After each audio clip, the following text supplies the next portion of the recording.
नमस्कार दोस्तों आज हम लक्ष्मीकांत के चैप्टर नंबर 74 तक पहुंच चुके हैं जहां पे हम पब्लिक सर्विसेज के बारे में बात करेंगे। आप में से बहुत सारे लोग इन पब्लिक सर्विसेज की तैयारी भी कर रहे होंगे, जैसे यूपीएससी हो गया, जैसे स्टेट का जो पब्लिक सर्विस कमीशन है उसमें आप देखेंगे स्टेट पीसीएस के लिए आप हो सकता है आप बीपीएससी की तैयारी कर रहे हो। आप में से कई यूपी पीसीएस की तैयारी कर रहे हो। आप में से कई राजस्थान पीसीएस की तैयारी कर रहे हो। तो आप चूंकि इन सर्विसेज की तैयारी कर रहे हैं तो हमारे देश में इन सर्विसेज के बारे में क्या-क्या प्रोविजंस हैं, किस तरीके से इनका क्लासिफिकेशन किया गया है, साथ ही साथ हमारे कॉन्स्टिट्यूशनल प्रोविजंस इस रिगार्डिंग में क्या-क्या है, उसके बारे में आपको जानना चाहिए। तो आई एम योर दोस्त Rahul Sharma and I welcome you all to Rahul Sharma education. सबसे पहले दोस्तों हम बात करते हैं पब्लिक सर्विस के क्लासिफिकेशन के बारे में। दरअसल इंडिया में पब्लिक सर्विसेज को 3 कैटेगरीज में क्लासिफाई किया गया है। सबसे पहले आपको ऑल इंडिया सर्विसेज देखने को मिलेगा, देन आपको सेंट्रल सर्विसेज देखने को मिलता है और उसके बाद आपको स्टेट सर्विसेज देखने को मिलता है। तो एक-एक करके हम इन तीनों सर्विसेज के बारे में बहुत डिटेल में पढ़ने वाले हैं। लेकिन उससे पहले दोस्तों एक सेल्फ प्रमोशन बहुत ज़रूरी होता है क्योंकि बहुत मेहनत से ये वीडियो बनती है। आप में से बहुत सारे लोग ऐसे हैं जो कि वीडियो देखते हैं लेकिन सब्सक्राइब नहीं करते। तो मैं आपसे ये गुज़ारिश करता हूँ कि अगर आपको वीडियो पसंद आती है तो प्लीज़ जाने से पहले एक बार लाइक का बटन ज़रूर दबाएँ और चैनल को अगर आपने सब्सक्राइब नहीं किया है तो प्लीज़ सब्सक्राइब करें। देखिए, हमारे देश में जो सबसे टॉप मोस्ट की सर्विस है उसको हम ऑल इंडिया सर्विसेज कहते हैं। इस सर्विस के जो मेंबर्स होते हैं वो हमारे देश में सेंटर और स्टेट्स इन दोनों लेवल पे बिल्कुल टॉप पोजीशंस को ऑक्यूपाई करते हैं और ये सेंटर और स्टेट दोनों को टर्न बाय टर्न सर्व करते हैं। यानी कि जब उनका अपॉइंटमेंट होता है, जब वो सेलेक्ट हो जाते हैं तो वो स्टेट्स के अंदर काम करते हैं और फिर डेप्यूटेशन के थ्रू वो सेंटर में भी जाते हैं और एक फिक्स्ड टेन्योर के लिए वो सेंटर के पास भी काम करते हैं और जब ये टेन्योर खत्म हो जाता है तो फिर वो दोबारा से सेंटर से स्टेट में आते हैं और स्टेट में अपने सर्विसेज देते हैं। अगर हम प्रेजेंटली बात करें तो हमारे देश में ऑल इंडिया सर्विसेज में केवल और केवल 3 सर्विसेज हैं। एक तो इंडियन एडमिनिस्ट्रेटिव सर्विस है जिसको पहले हम इंडियन सिविल सर्विस कहते थे। एक इंडियन पुलिस सर्विस है जिसको हम पहले इंडियन पुलिस कहते थे और तीसरा आईएफओएस यानी इंडियन फॉरेस्ट सर्विस है जिसको 1966 में क्रिएट किया गया। यानी कि आईएएस और आईपीएस ये दोनों पहले से चले आ रहे थे ब्रिटिश टाइम से। आईएफओएस को हमने इंडिपेंडेंस के बाद 1966 में क्रिएट किया है। अब यहाँ पे 2-3 चीज़ें आपको जाननी है कि हमारे देश में अभी टोटल कितने ऑल इंडिया सर्विसेज हैं? 3।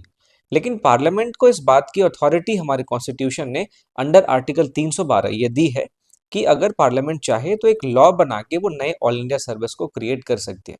लेकिन ऐसा करने के लिए उसे राज्यसभा के द्वारा एक रिजोल्यूशन पास करना पड़ेगा। यानी जब तक राज्यसभा एक रिजोल्यूशन इस रिगार्डिंग पास ना करे कि पार्लियामेंट एक नया ऑल इंडिया सर्विस बना सकती है, तब तक पार्लियामेंट जो है इस मामले में इस पूरे रिगार्डिंग कोई भी डिसीजन नहीं ले सकती, कोई भी एक्ट नहीं बना सकती। अब आपको ये समझना है कि आखिरकार राज्यसभा को ही रेजोल्यूशन पास करने का पावर क्यों दिया गया है। अब देखिए हमारे देश में जो पार्लियामेंट है उस पार्लियामेंट में 2 हाउसेस हैं, एक तो लोकसभा और दूसरा है राज्यसभा। अब लोकसभा में जो रिप्रेजेंटेटिव होते हैं वो अपने अपने जो असेंबली जो होते हैं, अपने अपने जो उनका कॉन्स्टिट्यूएंसी होता है उस कॉन्स्टिट्यूएंसी को रिप्रेजेंट करते हैं। लेकिन जो राज्यसभा के मेंबर होते हैं ये अपने अपने स्टेट्स को रिप्रेजेंट करते हैं। अब जाहिर सी बात है जब हमने अपने देश के अंदर फेडरल सिस्टम को अडॉप्ट किया तो वहां पे हमें अपने देश के अंदर 2 एंटिटी दिखाई देती है, एक तो सेंटर है और दूसरा है आपका स्टेट्स। अब चूंकि हमारे सेंटर ने स्टेट्स और सेंटर हमारे हमारे कॉन्स्टिट्यूशन ने सेंटर और स्टेट इन दोनों को एक अलग अलग इकाई माना है, एक अलग अलग यूनिट माना है। इन दोनों को बहुत सारे इंडिपेंडेंट फंक्शन दिए हैं, ठीक है, और इन दोनों का एक इंडिपेंडेंट अस्तित्व है। तो इन दोनों के इंडिपेंडेंट अस्तित्व को बनाए रखने के लिए, हमारे फेडरल सिस्टम के रिलेवेंस को बनाए रखने के लिए राज्यसभा के पास इस बात की पावर दी गई है कि वो स्टेट्स के इंटरेस्ट को प्रोटेक्ट करने के लिए रेजोल्यूशन ला सके। ठीक बात है, क्योंकि राज्यसभा में जो मेंबर होते हैं वो अपने स्टेट्स को रिप्रेजेंट करते हैं, अपने स्टेट के इंटरेस्ट को रिप्रेजेंट करते हैं। इसलिए राज्यसभा को इस बात का पावर दिया गया है कि वो एक ऑल इंडिया सर्विसेज के लिए रेजोल्यूशन पास कर सके और इस रेजोल्यूशन के पास होने के बाद ही पार्लियामेंट जो है वो एक नया ऑल इंडिया सर्विस क्रिएट कर सकती है। अब हमारे देश में सरदार पटेल को ऑल इंडिया सर्विसेज का फादर माना जाता है। ऐसा इसलिए माना जाता है दोस्तों क्योंकि जब हमारे देश में कॉन्स्टिट्यूशन की जो सबसे इम्पॉर्टेंट कमिटी थी, कॉन्स्टिट्यूशन मेकिंग में जो सबसे इम्पॉर्टेंट कमिटी थी वो थी ड्राफ्टिंग कमेटी अंडर सरदार जो भीमराव अंबेडकर। अब इस ड्राफ्टिंग कमेटी ने ऑल इंडिया सर्विसेज का कोई भी मेंशन हमारे कॉन्स्टिट्यूएंट असेंबली में नहीं किया था। कॉन्स्टिट्यूशन मेकिंग में नहीं किया था। लेकिन जो हमारी कॉन्स्टिट्यूएंट असेंबली थी उसने क्या किया, ऑल इंडिया सर्विसेज को कॉन्स्टिट्यूशन का इंटीग्रल पार्ट बनाया, उसको कॉन्स्टिट्यूशनल स्टेटस दिया। और ऑल इंडिया सर्विसेज को कॉन्स्टिट्यूशनल स्टेटस दिलाने में सरदार पटेल का बहुत इंपॉर्टेंट रोल था, इसलिए हम इनको father of all India services कहते हैं। ठीक बात है। चलिए अगला ये है, आपको जानना है कि जो all India services act of 1951 है वो सेंट्रल गवर्नमेंट को इस बात के लिए ऑथोराइज करता है कि वो ऑल इंडिया सर्विसेज के जो मेंबर्स हैं उनके सर्विस कंडीशंस क्या क्या होंगे, उनके रिक्रूटमेंट किस तरीके से होंगे, इस बात के लिए रूल बना सकती है। ठीक है, तो ऑल इंडिया सर्विसेज के मेंबर्स के रिक्रूटमेंट के लिए रूल बनाने का जो पावर है वो सेंट्रल गवर्नमेंट के पास है, ऐसा all India services act of 1951 कहता है। तो मैं उम्मीद करता हूं कि जो भी बातें मैं आपसे बता रहा हूं दोस्तों वो आपको समझ में आ रही होंगी। ठीक है, उसके बाद आपको ये ध्यान में रखना है कि जो ऑल इंडिया सर्विसेज के मेंबर्स होते हैं उनका रिक्रूटमेंट और ट्रेनिंग तो सेंट्रल गवर्नमेंट करती है, लेकिन उनको असाइन कर दिया जाता है अलग अलग स्टेट्स को। यानी कि उनको सेंट्रल गवर्नमेंट ट्रेन करती है, रिक्रूट करती है सेंट्रल गवर्नमेंट, लेकिन उनको काम करने के लिए अलग अलग स्टेट्स में भेज दिया जाता है और ये कैडर बेस पे होता है। ठीक बात है। वो क्या करते हैं, वो सेंटर को भी सर्व करते हैं, लेकिन मेनली वो स्टेट्स के अंदर काम करते हैं। अब मैंने आपको बताया कि जब स्टेट्स में वो काम कर रहे होते हैं तो वो एक फिक्स्ड टेन्योर के लिए डेप्यूटेशन पे सेंटर के पास जाते हैं, वहां सेंटर को भी सर्व करते हैं एक फिक्स्ड टेन्योर के लिए, और दोबारा जब सेंटर में उनका टेन्योर जो है वो खत्म हो जाता है तो दोबारा से स्टेट्स में आते हैं और स्टेट्स के अंदर अपनी सर्विसेज को प्रोवाइड करते हैं। अब irrespective of division amongst different states, यानी कि अलग अलग स्टेट्स के बीच में जो डिवीजन आपको देखने को मिलता है ऑल इंडिया सर्विसेज के मेंबर्स का, उसमें जो इसके इर्रेस्पेक्टिव जो ऑल इंडिया सर्विस है वो एक सिंगल सर्विस है, और इसमें आपको इसके मेंबर्स में कॉमन राइट्स देखने को मिलेंगे, इसके मेंबर्स में कॉमन स्टेटस देखने को मिलेगा, और इनके मेंबर्स का जो पे स्केल है उसमें भी आपको एक uniformity through out the country देखने को मिलेगी। ठीक बात है। उसके बाद देखिए ऑल इंडिया सर्विसेज जो है उसमें 3 तरीके की कैटेगरी के ऑफिसर्स होते हैं। एक होता है सुपर टाइम स्केल का ऑफिसर, दूसरा सीनियर स्केल का ऑफिसर और तीसरा जूनियर स्केल का ऑफिसर। जब भी किसी नए ऑल इंडिया सिविल सर्वेंट का जो है रिक्रूटमेंट होता है तो पहले वो जूनियर स्केल पे काम करता है, जूनियर स्केल से वो सीनियर स्केल पे जाता है और सबसे लास्ट में आपको सुपर टाइम स्केल पे वो काम करता हुआ देखने को मिलेगा। तो ये जो इंपॉर्टेंट चीजें हैं वो आपको ध्यान में रखनी है। अब हमारे देश में जो ऑल इंडिया सर्विसेज है जिसमें कि 3 आपको देखने को मिलेगी, Indian administrative service, Indian police service और इंडियन फॉरेस्ट सर्विस। इन तीनों को अलग अलग मिनिस्ट्री के थ्रू मैनेज किया जाता है, कंट्रोल किया जाता है। जैसे एडमिनिस्ट्रेटिव सर्विस को कंट्रोल करने का काम, मैनेज करने का काम ministry of personnel public grievances and pension करता है। वहीं जो इंडियन पब्लिक सर्विस माफ कीजिएगा इंडियन पुलिस सर्विस है, इसको ministry of home affairs manage करता है, और इंडियन फॉरेस्ट सर्विस को ministry of environment, forest and climate change जो है वो इसको मैनेज करता है। ऑल इंडिया सर्विसेज जो है उनका कंट्रोल आप अगर देखें तो सेंटर और स्टेट दोनों करता है, लेकिन जो अल्टीमेट कंट्रोल है वो सेंटर के पास होता है और इमीडिएट कंट्रोल स्टेट्स करता है। यानी मैंने आपको बताया कि जब ऑल इंडिया सर्विसेज के मेंबर्स का अपॉइंटमेंट होता है, उनका रिक्रूटमेंट होता है, तो वो स्टेट्स में जाके अपनी सर्विसेज को देते हैं, स्टेट्स में काम करते हैं। तो जाहिर सी बात है जो इमीडिएट कंट्रोल होता है वो इमीडिएट कंट्रोल तो सेंटर का होगा, माफ कीजिएगा स्टेट्स का होगा, लेकिन जो अल्टीमेट कंट्रोल होता है वो सेंटर का होता है। क्योंकि अब यहाँ पे देखेंगे कि जो डिसिप्लिनरी एक्शन अगर किसी भी ऑल इंडिया सर्विस के मेंबर्स पे लेना है तो वो केवल और केवल सेंट्रल गवर्नमेंट ले सकती है। इसीलिए हम कहते हैं कि जो अल्टीमेट कंट्रोल है वो lies with in central government. अब हमारे देश में प्रेजेंटली कितने स्टेट्स हैं? 28। लेकिन जो अगर कार्डर की हम बात करें तो वो 26 स्टेट्स में है। तो जाहिर सी बात है कि कई सारे जॉइंट कार्डर्स भी होंगे। तो आप मुझे कमेंट सेक्शन में जरूर बताएं लक्ष्मीकांत के बुक से देख के कि हमारे देश में कौन कौन से स्टेट्स या यूनियन टेरिटरीज के लिए ज्वाइंट कार्डर्स बनाए गए। ओके, तो ये दोस्तों ऑल इंडिया सर्विसेज के बारे में हमने बात की, जो भी इंपॉर्टेंट बातें थी उसके बारे में। अब हम बात करते हैं हमारे देश में जो दूसरी लेवल की पब्लिक सर्विस है जिसे हम सेंट्रल सर्विसेज कहते हैं उसके बारे में।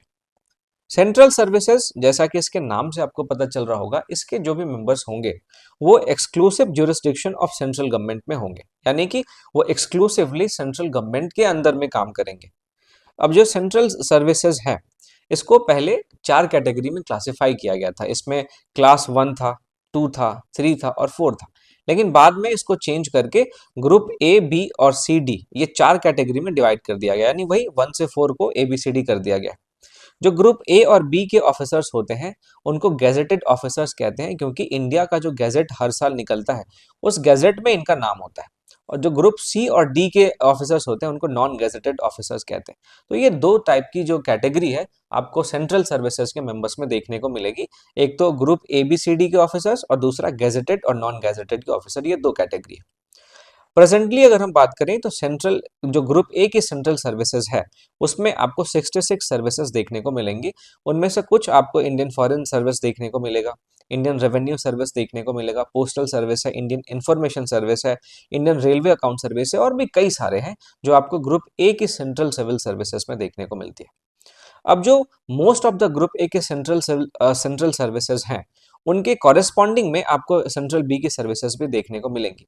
यानी जो इंडियन फॉरेन सर्विस है ग्रुप ए में, इसके कॉरेस्पॉन्डिंग में आपको ग्रुप बी में भी कुछ सर्विसेज देखने को मिलेंगी। ग्रुप सी में मोस्टली आपको क्लरिकल ऑफिसर्स देखने को मिलेंगे, जो क्लर्क के लेवल के ऑफिसर्स होते हैं वो देखने को मिलेंगे।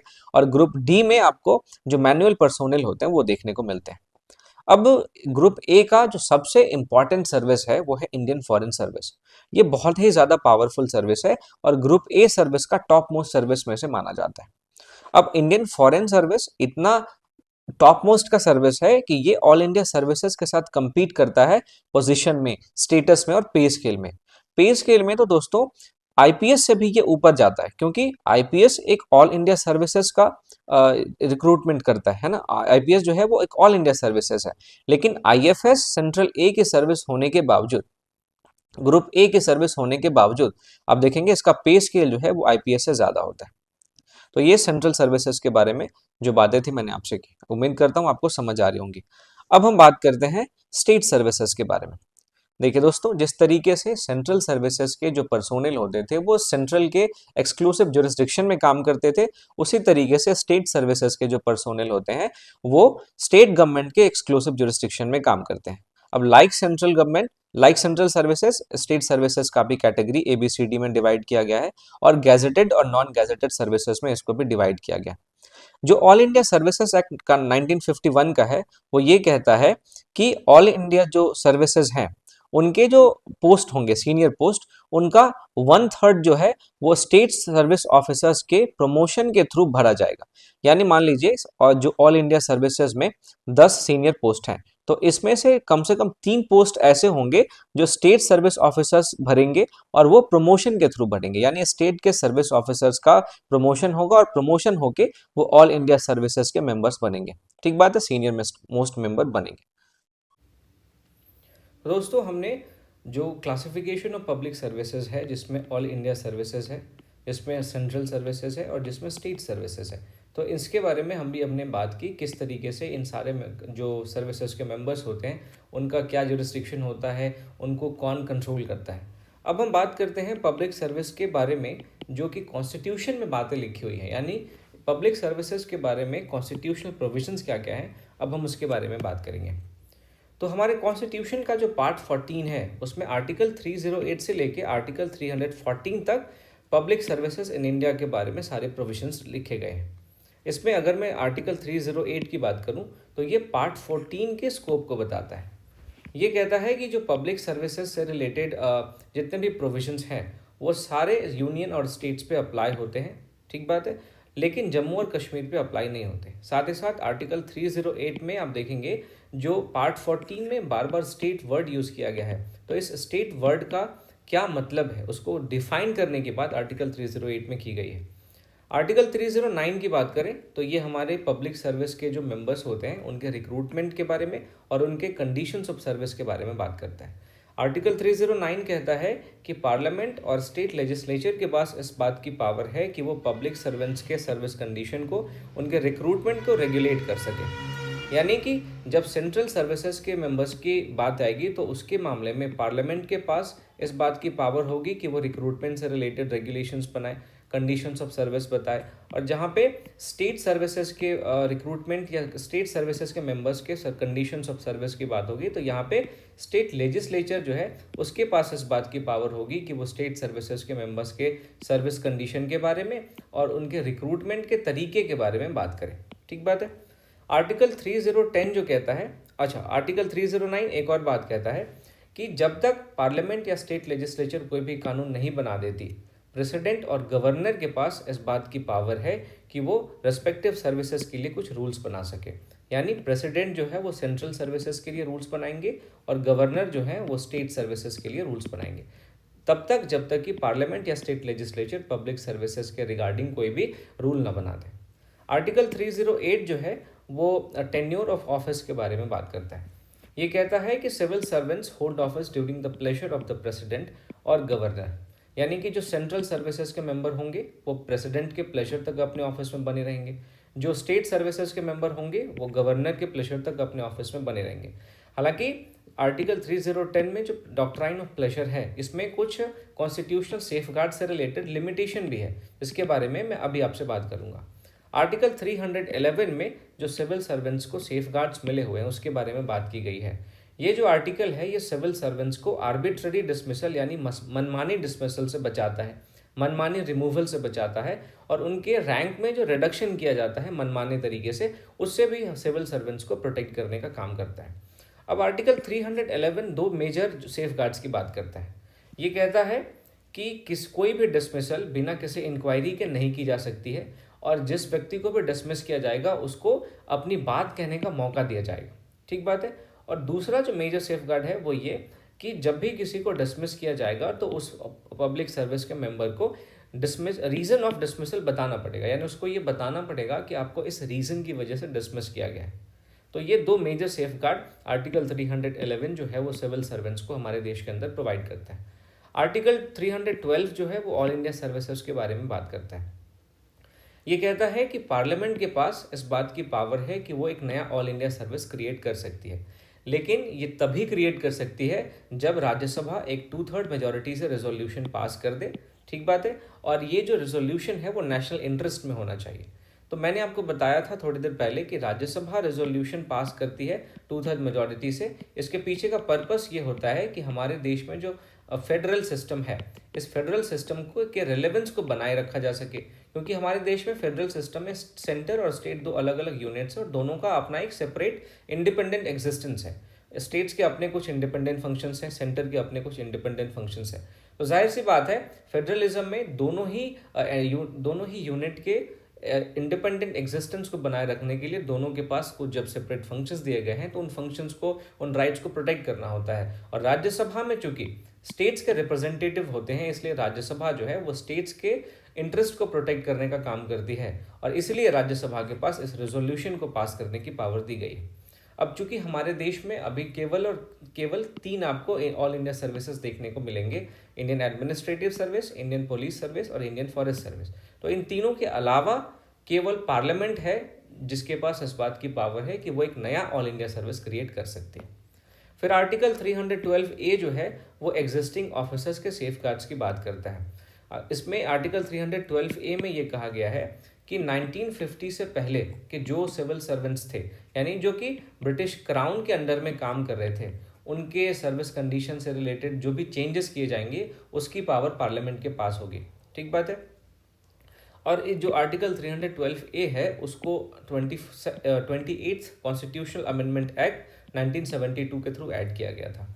आर्टिकल 313 जो है वो ट्रांजिशनल प्रोविजन करता है, यानी कि ये कहता है कि हमारे कॉन्स्टिट्यूशन में जो 1950 में जिसका कमेंसमेंट हुआ था, तो 1950 के बाद कॉन्स्टिट्यूशन में जब तक कोई चेंज नहीं किया जाता तब तक पहले से जो लॉज चले आ रहे हैं, पहले से जो रूल्स चले आ रहे हैं उन वही इम्प्लीमेंटेड रहेंगे। मैंने आपको बताया ना कि जो अभी हम इंडियन एडमिनिस्ट्रेटिव सर्विस देखते हैं ये पहले इंडियन सिविल सर्विस हुआ करता था, तो इसके रिगार्डिंग पहले से हमारे देश में कई सारे रूल्स एंड रेगुलेशंस थे। तो इंडियन एडमिनिस्ट्रेटिव सर्विस के बारे में जब तक हमारे कॉन्स्टिट्यूशन में 1950 में इसका कमेंसमेंट हुआ, उसके बाद से जब तक हमारे कॉन्स्टिट्यूशन में कोई भी बात नहीं की जाएगी तब तक जो पहले से लॉज चले आ रहे हैं, जो पहले से रूल्स चले आ रहे हैं वही कंटिन्यू रहेंगे, ऐसा आर्टिकल 313 कहता है। आर्टिकल 314 जो कि अब रिपील हो चुका है, उसमें जो ICS के ऑफिसर्स थे उनको प्रोटेक्शन प्रोवाइड किया गया था, हालांकि इसको 7th अमेंडमेंट एक्ट 1956 के माध्यम से इसको रिपील कर दिया गया। तो ये दोस्तों जो हमने अभी बात की हम अपने अपने देश में अंदर जो भी पब्लिक सर्विस कमीशंस हैं, उन पब्लिक सर्विसेज हैं उनके बारे में, जिसमें हमने ऑल इंडिया सर्विसेज के बारे में बात की, हमने सेंट्रल सर्विसेज के बारे में बात की और हमने स्टेट सर्विसेज के बारे में बात की। इसके अलावा हमने कॉन्स्टिट्यूशनल प्रोविजंस के बारे में बात की कि हमारे कॉन्स्टिट्यूशन में कौन कौन सी ऐसी बातें लिखी हैं जो पब्लिक सर्विसेज से रिलेटेड हैं। हमने आर्टिकल 308 से लेके 314 तक के सारे आर्टिकल्स में क्या क्या लिखा हुआ है इसके बारे में बात की। तो मैं उम्मीद करता हूँ इस सेशन से आपको काफ़ी फ़ायदा हुआ होगा। इस सेशन के पीडीएफ के लिए दोस्तों आप मेरे टेलीग्राम चैनल को ज़रूर ज्वाइन करें और जाने से पहले वीडियो को लाइक करना ना भूलें। अगर आपने चैनल को सब्सक्राइब नहीं किया है तो सब्सक्राइब करना ना भूलें और दोस्तों और अपने दोस्तों के बीच इसको आप शेयर भी कर सकते हैं। अब अगले वीडियो में आपसे मिलता हूँ दोस्तों, तब तक के लिए थैंक यू फॉर वॉचिंग।